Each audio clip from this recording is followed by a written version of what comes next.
ఇక్కడికి వచ్చిన మీడియా మిత్రులందరికీ పేరు పేరున అందరికీ దండాలు పెడుతున్నా. ఎందుకంటే ఇక్కడ మేము కెమెరాల ముందు ఎంత పర్ఫామ్ చేసినా ఫ్రమ్ ద ఫస్ట్ డే మీరందరూ మమ్మల్ని జనాల దగ్గరికి తీసుకుపోయే దాంట్లో చాలా అంటే చాలా పెద్ద పాత్ర పోషించిండ్రు. అందుకు మీ అందరికీ నేను జీవితాంతం రుణపడి ఉంటా. అండ్ ఇప్పుడు సినిమా గురించి అంతా వీళ్ళందరూ చెప్తూనే ఉన్నారు. ఏదో నేను ఉడతభక్తి సాయం మాత్రమే చేసినా కానీ కష్టం ఈయనది, ఫలితం అందరిది. చాలా కష్టపడినాడు సినిమా చేసేటప్పుడు. అంటే ఒక్కొక్క రోజు ఒక్కొక్కటి తలుసుకున్నా కూడా అది చెప్పుకోవడానికి మాటలు రావు, కళ్ళకి వెళ్ళి నీళ్ళు గారుడు తప్ప. సో అంత మంచి కష్టం కూడా మాకు ఒక మెమొరీ లాగా ఉండిపోయింది. ముగ్గురితో స్టార్ట్ అయింది సినిమా. రాకేష్ గారు, అంజన్న, చరణ్ అన్న ముగ్గురితో స్టార్ట్ అయ్యి దాని తర్వాత వంశీ శేఖర్ అన్న వాళ్ళ హ్యాండ్ పడంగానే చాలా అంటే చాలా లక్కీగా ఫీల్ అయినాం మేము. ఆ తర్వాత శ్రీనివాస్ గౌడ్ గారు ఈ ఈ ప్యాటర్న్లకు రాగానే అసలు ఇంకా మా ఆనందానికి మా కష్టానికి ఇట్లాంటి కష్టాలు ఇంకా ఎన్నైనా ఎదుర్కోవచ్చు అనే ఒక భరోసా వచ్చింది. అంటే ఒక మంచి జరిగేటప్పుడు ప్రకృతి దానంతట అదే అన్నీ క్రియేట్ చేసుకుంటుంది అన్నట్టు.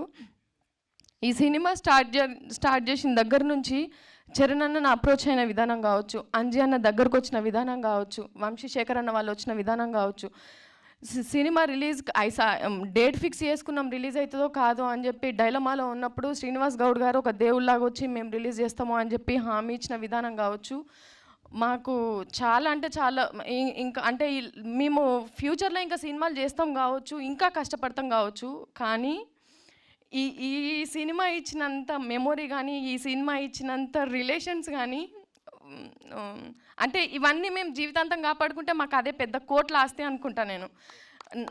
నేను ఈయన లైఫ్లోకి వచ్చేటప్పుడు సింగిల్ని, అంటే నాకు నిజంగా కూడా ఒక సర్కిల్ మెయింటైన్ చేయడం నాకు రాదు. నేను సింగిల్గానే ట్రావెల్ అయినా, సింగిల్గానే నా కెరియర్ నేను స్టార్ట్ చేసిన.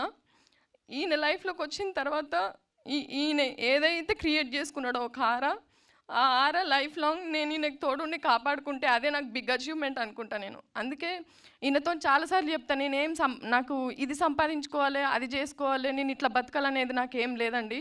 మీరు సంపాదించుకున్న వాటిని నేను కాపాడుకుంటే నా జన్మ ధన్యం అది అని చెప్పి.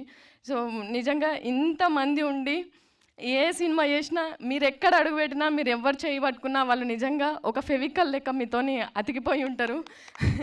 మిమ్మల్ని వదులుకోవాలని ఎవరు అనుకోరు. అంటే ఒక ఫ్రెండ్ లాగా లేకపోతే ఒక రిలేషన్ లాగా వచ్చిన వాళ్ళే మిమ్మల్ని వదులుకోవడానికి ఇష్టపడకపోతే, నేను మిమ్మల్ని కష్టంలో వదిలిపెట్టి మీరు కష్టం మీరు పడండి, ఫలితం వచ్చిన తర్వాత మనం అనుభవిద్దాం కదా అని నేను ఎట్లా అంట. అందుకే ప్రతి దాంట్లో కూడా నేను ఉండాలనే స్వార్థంతో ప్రతి మూమెంట్లో కూడా నేను ఉండాలి, నేను ఉంటే కొంచెమన్నా నేను షేర్ చేసుకొని ఆయనకు తలనొప్పి తగ్గించేదాన్ని అయితే కావచ్చు కదా అని ప్రతి దాంట్లో కూడా నేను బిడ్డనేసుకొని తిరుగుతున్నాను అనమాట. చాలామంది అంటున్నారు, అంటే సినిమా ప్రమోషన్స్ కదా చిన్న పాపను పట్టుకొని ఇంతగానో అది చేయడం అవసరమా అట్లా అని చెప్పి. కష్టపడుతున్నది నా భర్త కదా, ఎదురింటోళ్ళు పక్కింటోళ్ళు అయితే నిజంగానే సుట్టం సూపు లెక్క పోతుంటేనేమో, కానీ నా పెన్మిటి కాబట్టి నేను పక్కకుంటేనే ఆ ధైర్యం నాకు ఉంటుంది అనే ఒక ఆశతోని ఇట్లా పోతున్నా. సో సినిమాలో పనిచేసిన తండ్రిగా పనిచేసిన లోహిత్ అన్న నన్ను ఇక్కడ కూడా నన్ను మాట్లాడినారా, ఇక్కడ కూడా నన్ను తొక్కేస్తారా మీరు, మాట్లాడినాయండి నన్ను కొంచెం. సో లోహిత్ అన్న కావచ్చు, మధు అన్న అండ్ లతక్క, వీళ్ళందరి గురించి ఎంత చెప్పుకున్నా తక్కువే. అంటే లొకేషన్లోకి వెళ్ళిన తర్వాత ఈయనని చూసుకొని నేను చాలా రిలాక్స్గా కూర్చుంటుండే. ఎందుకంటే ఇక్కడ కూడా నేను కొంచెం జాగ్రత్తగా చూసుకోవాలా, ఏమన్నా అంటే మైండ్ ప్రెషర్ అనేది భార్యకే అర్థమవుతుంది, కొంచెం చుట్టూన్న వాళ్ళకంటే కూడా ఆ వైబ్ ఏందనేది తెలుస్తుంటుంది, నేను టెన్షన్ పడుతున్నాడా ఏంది అనేది ముఖం చూసినప్పుడు. కానీ నేను లొకేషన్లో ఉన్నప్పుడు కొంచెం రిలాక్స్గా ఉంటే, ఎందుకంటే నేను చూసుకున్న దానికంటే 100% వీళ్ళు చాలా అంటే చాలా కేరింగ్గా చూసుకుంటుండే. సో ఎస్పెషల్లీ అంజీ అన్న అండ్ చరణ్ అన్న, మీరు ఈ సినిమాకు దొరికిన అదృష్టం అనుకుంటా నేను. ఎందుకంటే అన్నాని ఏ ముహూర్తంలో పిలిచిండో కానీ సొంత తమ్ముళ్ళని ఎట్లా చూసుకున్నారో అంతకంటే ఎక్కువ చూసుకున్నాడు. సో నీకు ఈ సినిమా వరకు మాత్రమే తమ్ముడు కాదు, జీవితాంతం తమ్ముడే. అన్నిటినీ భరించాలి, అన్నిటినీ తట్టుకోవాలి, ఏ రాత్రి ఫోన్ వచ్చినా ఎత్తాలి, ఏ రాత్రి మెసేజ్ పెట్టినా రిప్లై ఇవ్వాలి. సో అట్లుంటుంది మనతోని. Thank you so much.